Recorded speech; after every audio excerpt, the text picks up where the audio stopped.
Hola, bienvenido a este video instruccional sobre cilindro cruzado de Jackson. Hoy aprenderemos a utilizar el cilindro cruzado de Jackson. Mucha de la técnica que hoy vamos a darte muy probablemente no la encontrarás dentro de la teoría, sin embargo puede facilitarte el uso y aplicación del cilindro cruzado. Muchos forofers utilizan diferentes cilindros cruzados. Algunos son mecánicos, como el que estamos viendo el día de hoy, y otros son llamados automatizados. Te explicaremos la diferencia. Cuando tú mueves el eje en el cilindro cruzado, en el caso de este que es mecánico, tú también debes de hacer el ajuste en donde se encuentra el eje. En el automatizado, cuando tú mueves el eje, automáticamente este también se mueve, por lo que de esa forma se llama automatizado. La forma más universal de hacerlo es con este tipo de equipo. Habiéndote dicho eso, entonces vamos a iniciar este video diciéndote que hay dos cosas importantes cuando vas a usar el cilindro cruzado. En principio, tú tienes que tener una agudeza visual de tu paciente después de haberle realizado el SFT, una agudeza de 20-40. Significa que tu paciente por lo menos debe haber mejorado con graduación esférica a más o menos esta línea. La idea de que el paciente llegue a un 20-40 es para que logre diferenciar la claridad entre un lente y otro lente que tú le mostrarás dentro de la prueba. Otra cosa importante es un concepto que vamos a manejar sobre cuantificación. En agudeza visual tú tienes que aprender a cuantificar la agudeza visual de tu paciente, indicando si ha visto todos los números de esta línea que es el 20-40 y en la siguiente te dijo dos números más, tú consignarás entonces un 20-40 que es la línea completa que te vio más dos números de la 20-30, por lo cual deberás consignar un 20-40 más los dos que te vio de la siguiente línea. Si tu paciente por el contrario te dijera toda esta línea completa, pero al pasar a la siguiente la dice y falla únicamente dos, entonces tú consignarás 20-20 menos los dos números o los dos octotipos que en este caso no vio.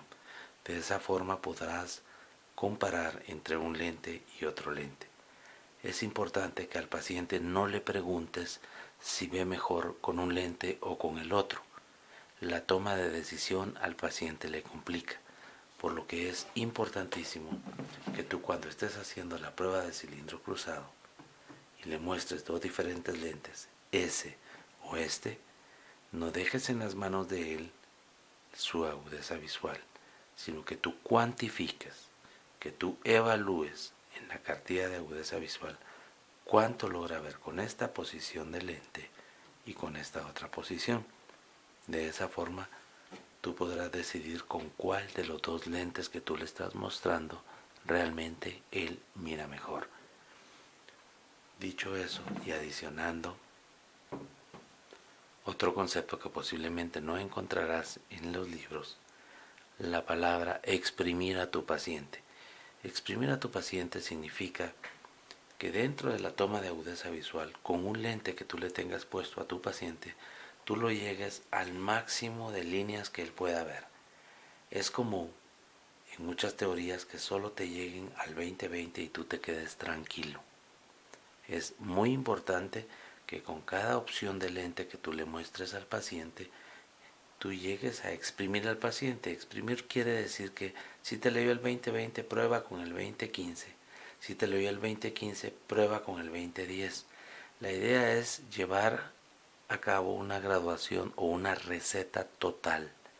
Cuando tú determinas una receta total, tienes el poder de también dar una receta final que no necesariamente significará la receta total o el total de la graduación que tú encontraste.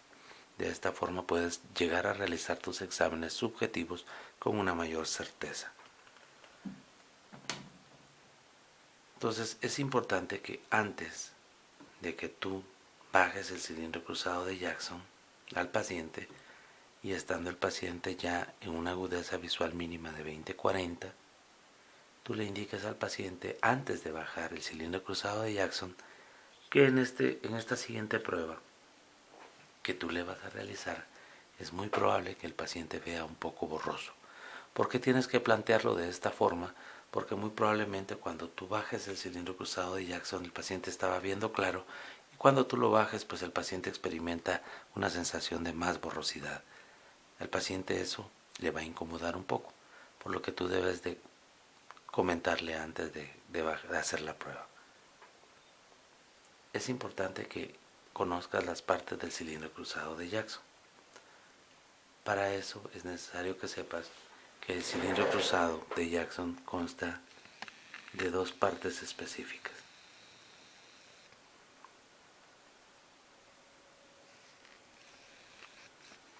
La primera es la directriz, que es esta junto o está justo con la perilla con la que tú le darás vuelta al lente. Esta línea roja que tú ves acá en este foróptor, en este cilindro cruzado de Jackson, nos está indicando cuál es la directriz. La directriz es la que vamos a utilizar para realizar la evaluación o el examen del eje, es decir, la posición del astigmatismo. Recuerda que el cilindro cruzado de Jackson es una prueba subjetiva que nos sirve para llegar a el eje exacto del paciente y al poder exacto de acuerdo a dos diferentes pruebas que vamos a desarrollar en este momento. Entonces, como forma universal de aprendizaje, tú tienes que saber que la directriz siempre está en concordancia con la perilla con la que tú le das vuelta a los lentes en el cilindro cruzado de Jackson. Eso significa que aunque este foróptor fuera automatizado, donde tú vas a cambiar el lente, significa que está la directriz. Con esto tú puedes utilizar cualquiera de los foróptors que hay en el mercado actual, aún y que estuvieran borradas las marcas guías. Toma en cuenta que siempre la directriz está enfocada o está alineada en relación a tu eje. Entonces, como tú ya tienes un supuesto eje con el que vas a trabajar, el cual debió de haber sido tomado con una retinoscopía o con el dial astigmático en su defecto, pues ese va a ser tu eje guía. Por ejemplo, si tu eje fue 90, entonces tú debes colocar en principio tu eje 90, alineas tu eje 90 y entonces tu directriz debe ser también eje 90.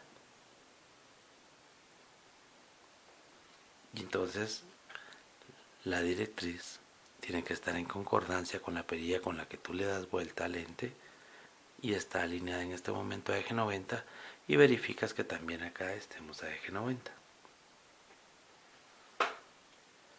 Cuando has logrado eso, entonces tú cuantificas al paciente.